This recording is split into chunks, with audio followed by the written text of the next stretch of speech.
Hi everybody, welcome to the Empowered Women Wellness Project YouTube channel. Now, in case you have never met myself or Lauren, we decided that we wanted to do a little bit of a rapid fire question and answer session so that you could get to know us a little bit better.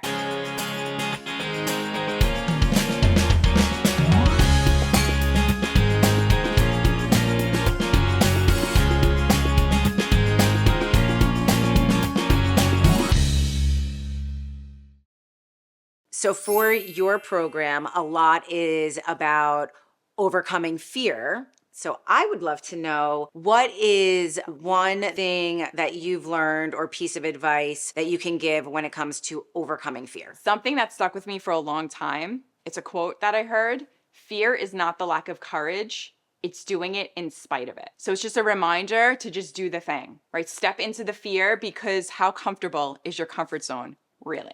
It's not serving you to stay there. We gotta, center ourselves, use a mindfulness tool to calm yourself, and then do the thing anyway. What's one piece of gear that you can't live without? I cannot live without my Garmin. I love my Garmin. I love my Whoop too. I wear them both. Total data overload, but Garmin, can't live without it. What's your go-to for self-care after a stressful day? I know we already talked about mindfulness, but what about self-care? My favorite thing to do, and something that I don't give myself permission to do enough, is a good pedicure. Ooh, it's like one of my favorite ways to just relax, to become really present, to close my eyes, and to just be taken care of just for a little bit. What's like one mindset tip or piece of advice that you offer the athletes that you're working with? There's a lot of mindset that goes into triathlon, and sometimes I think people are so focused on the physical, right? But the mindset is huge. For me, when I'm talking to an athlete, I want them to remember that the harder part is actually the training. So physically, you are prepared, and you are always stronger than you think you are. So always remember, go one more step, stay present in where you are, not where you need to go.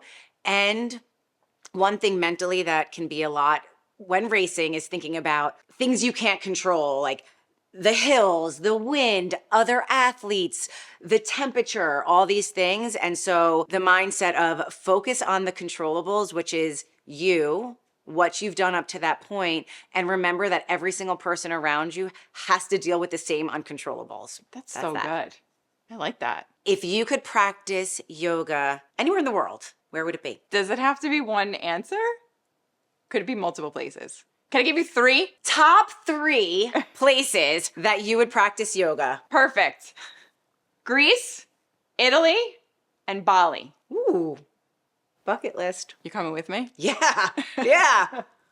Those are my top 3 too. Oh, great. Awesome. What's your favorite way to recover after a tough race or a tough workout session? My go-to right now, because I have it easily accessible to me, is my Normatec boots. So leg compression and just cup of tea, read a book, and relax. If money was no object, my go-to would be a day at the spa and get massage, cold plunge, sauna. So that would be my bucket list. But realistically, after a hard day of training or racing, I could just sit, relax, compression on my legs, and chill. How is cold plunge something that you want to do for recovery?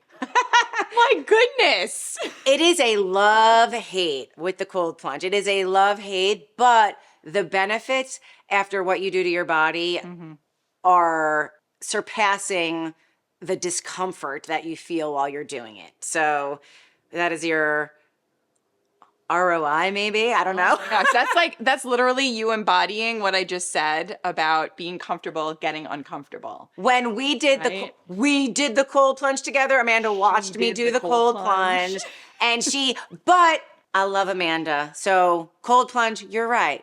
It's kind of sucky.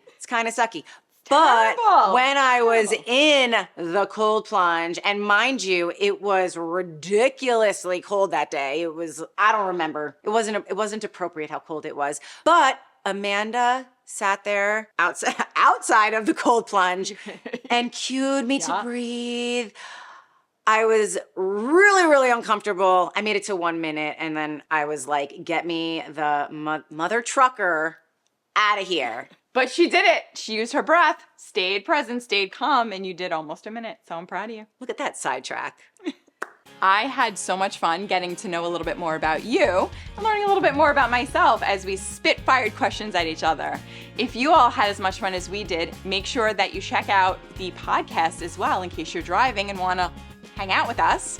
Also, make sure that you're following us here, liking and subscribing so that we can continue to bring you incredible content.